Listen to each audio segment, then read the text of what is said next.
Hello guys, welcome back to the channel. चलो start करते हैं पार्ट 2, जो कि पूरे नेबोश IG2 असेसमेंट का कोर है। यहाँ मैक्सिमम मार्क्स मिलते हैं और यही वो सेक्शन है जहाँ एग्जामिनर डिसाइड करता है कि आपको रिस्क असेसमेंट की एक्चुअल अंडरस्टैंडिंग है या नहीं। सबसे पहले समझ लो कि नेबोश ने यहाँ क्या एक्सपेक्ट किया है। आपको एक टेबल फिल करनी होती है जिसमें हर हैज़र्ड के लिए आपको सिस्टमेटिकली लिखना होता है। हैज़र्ड क्या है, कौन हार्म हो सकता है और कैसे, ऑलरेडी क्या कंट्रोल्स हैं और क्या एडिशनल एक्शंस रिक्वायर्ड हैं। अगर आपने सिर्फ हैज़र्ड्स लिस्ट कर दिए बिना प्रॉपर एक्सप्लेनेशन के तो आपका आंसर वीक हो जाता है, और अगर आपने सिर्फ कंट्रोल्स लिख दिए बिना रिस्क एक्सप्लेन किए तो भी मार्क्स कट होते हैं। एग्जामिनर यहाँ एक लॉजिकल फ्लो देख रहा होता है। हैज़र्ड आइडेंटिफाई करो तो फिर उसका इम्पैक्ट एक्सप्लेन करो, फिर एग्जिस्टिंग कंट्रोल्स एवेल्यूएट करो और फिर रियलिस्टिक इंप्रूवमेंट सजेस्ट करो। अब हम इस सैम्पल के इंपॉर्टेंट हैज़र्ड्स को डीपली समझते हैं। सबसे पहला हैज़र्ड है डस्ट, जो हैज़र्डस सब्सटेंस कैटेगरी में आता है। यह कैंडिडेट ने क्लियरली एक्सप्लेन किया है कि डस्ट हाई कॉन्सेंट्रेशन में प्रेजेंट है और कोई प्रॉपर एक्सट्रैक्शन सिस्टम नहीं है। ये एक स्ट्रॉन्ग आइडेंटिफिकेशन है, क्योंकि सिर्फ डस्ट प्रेजेंट है लिखना इनफ नहीं होता, आपको ये भी बताना होता है कि वो डेंजरस क्यों है। कैंडिडेट ने एक्सप्लेन किया है कि इन्हेलेशन से इरिटेशन से लेकर सीरियस डिजीजेस तक हो सकती हैं। स्किन कांटेक्ट से डर्मेटाइटिस, आइज में इरिटेशन और हैंड टू माउथ ट्रांसफ़र से इंजेक्शन रिस्क। ये मल्टी रूट एक्सपोजर एक्सप्लेन करना बहुत इंपॉर्टेंट है। निबोश एग्जामिनर इस डेप्थ को अप्रिशिएट करता है। अब एग्जिस्टिंग कंट्रोल्स देखो, सिर्फ डाइल्यूशन वेंटिलेशन है और डस्ट मास्क अवेलेबल हैं, लेकिन मैंडेटरी नहीं है। यहाँ एक इम्पॉर्टेंट ऑब्जर्वेशन है, कंट्रोल एग्जिस्ट कर रहा है लेकिन इफ़ेक्टिव नहीं है, और नेबोश का मेन फोकस यही है। सिर्फ कंट्रोल होना एनफ नहीं है, वो इफ़ेक्टिव भी होना चाहिए।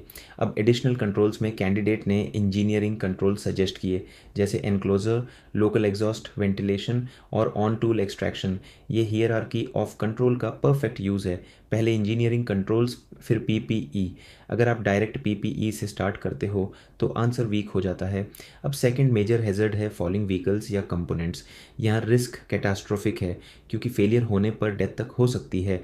कैंडिडेट ने क्लियरली बताया है कि मेंटेनेंस स्पोरेडिक है, मतलब सिस्टम रिलायबल नहीं है, एग्जिस्टिंग कंट्रोल वीक है, इसलिए एडिशनल एक्शंस में planned inspection program, equipment examination, insurance check और सेफ वर्किंग लोड मार्किंग, ये सब लीगल और प्रैक्टिकल दोनों पर्सपेक्टिव से स्ट्रॉन्ग कंट्रोल्स हैं। यहाँ एक इम्पॉर्टेंट नेबोश एक्सपेक्टेशन है, आपको सिर्फ रेगुलर इंस्पेक्शन करें से नहीं लिखना, आपको स्पेसिफाई करना होता है कौन करेगा, कब करेगा, क्या चेक करेगा। इस सैम्पल में ये क्लैरिटी दिख रही है। अब इलेक्ट्रिसिटी हैज़र्ड देखो, यह कैंडिडेट ने मेंशन किया है कि सिस्टम रिसेंटली चेक्ड है, सर्टिफिकेट अवेलेबल है, मेंटेनेंस प्रोग्राम है और वर्कर्स ट्रेंड हैं, और कंक्लूजन दिया है कि रिस्क वेल कंट्रोल्ड है और कोई फर्दर एक्शन रिक्वायर्ड नहीं है। ये एक बहुत इंपॉर्टेंट लर्निंग पॉइंट है। हर हैजर्ड के लिए एक्शन देना ज़रूरी नहीं होता। अगर रिस्क ऑलरेडी कंट्रोल्ड है तो आपको ये कॉन्फिडेंटली लिखना चाहिए। अगर आप अननेसेसरी एक्शन ऐड करते हो तो एग्जामिनर को लगेगा कि आपको रिस्क इवैल्यूएशन समझ नहीं है। अब हैजर्डस सब्सटेंसेस, मोटर ऑयल और फ्यूल, यह कैंडिडेट ने सेंसिटाइजेशन और कार्सिनोजेनिक इफेक्ट्स मेंशन किए। ये स्ट्रॉन्ग हेल्थ बेस्ड रीजनिंग है।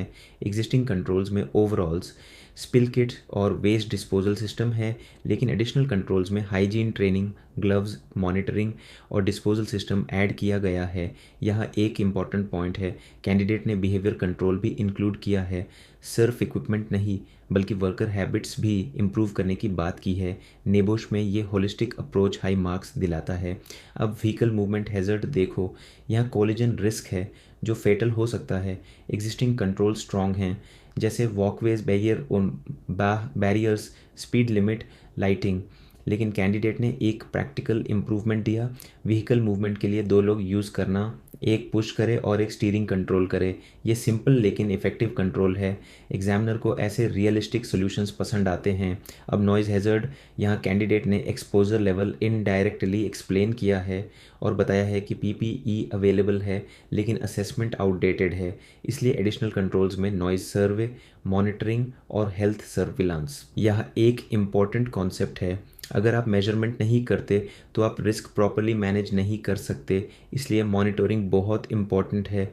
अब स्लिप्स एंड ट्रिप्स, यह कैंडिडेट ने कॉमन हैज़र्ड्स आइडेंटिफाई किए ऑयल स्पिल, केबल्स की ऑब्स्ट्रक्शन, एग्जिस्टिंग कंट्रोल्स में वॉकवेज और हाउसकीपिंग है, लेकिन एडिशनल कंट्रोल्स में डिग्रीसिंग, इंस्पेक्शंस और सॉकेट इंस्टॉलेशन यहाँ एक स्ट्रॉन्ग पॉइंट है। कैंडिडेट ने रूट कॉज एड्रेस किया है, सिर्फ सिम्टम नहीं। जैसे ट्रेलिंग केबल्स का सोल्यूशन है एक्स्ट्रा सॉकेट्स, ये प्रॉब्लम सॉल्विंग अप्रोच दिखाता है। अब working at height hazards, inspection पिट और व्हीकल टॉप वर्क, यह सेवरिटी हाई है। कैंडिडेट ने बैरियर्स, एक्सेस मॉनिटरिंग मेंशन किया और एडिशनल कंट्रोल्स में ब्रिज और रिस्क असेसमेंट इंक्लूजन यहाँ एक इम्पॉर्टेंट नेबोश रिक्वायरमेंट है। वर्क स्टार्ट होने से पहले रिस्क असेस करना, अगर आप ये पॉइंट मिस करते हो तो मार्क्स लूज हो सकते हैं। अब spray booth hazard, isocyanate exposure extremely dangerous है। कैंडिडेट ने कंट्रोल्स मेंशन किए जैसे enclosed booth, air fed mask, maintenance और एडिशनल एक्शंस में साइनेज इंप्रूवमेंट, सिस्टम चेक्स, शिवर हेल्थ सर्विलांस यहाँ एक स्ट्रॉन्ग पॉइंट है। कैंडिडेट ने बोथ इंजीनियरिंग और एडमिनिस्ट्रेटिव कंट्रोल्स कवर किए। अब वाइब्रेशन हैजर्ड, यह लॉन्ग टर्म हेल्थ इश्यू है। कैंडिडेट ने मॉनिटरिंग, रोटेशंस, ट्रेनिंग और एक्सपोजर एवेल्यूएशन सजेस्ट किया। यह एक इम्पॉर्टेंट कॉन्सेप्ट है। एक्सपोजर टाइम कंट्रोल करना, ये वाइब्रेशन रिस्क मैनेजमेंट का की पार्ट है। लास्ट में फायर हैजर्ड, यह कैंडिडेट ने क्लियरली मेंशन किया कि रिस्क असेसमेंट ऑलरेडी डिटेल्ड है और कंट्रोल्स इफेक्टिव हैं और कोई फर्दर एक्शन रिक्वायर्ड नहीं है। ये अगेन शो करता है कि कैंडिडेट अननेसेसरी रिकमेंडेशंस अवॉइड कर रहा है। ओवरऑल अगर पार्ट 2 को एनालाइज करें तो ये क्लियर है कि कैंडिडेट ने हर हैजर्ड के लिए clear identification, detailed impact explanation, existing controls का इवैल्यूएशन और रियलिस्टिक इंप्रूवमेंट्स दिए हैं।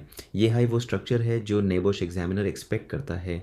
अगर आपने ये लॉजिकल फ्लो फॉलो किया तो हाई मार्क्स मिलते हैं, और अगर आपने सिर्फ जेनरिक पॉइंट्स लिखे या हैजर्ड्स प्रॉपरली एक्सप्लेन नहीं किए तो आपका रिजल्ट नॉट मेट आ सकता है।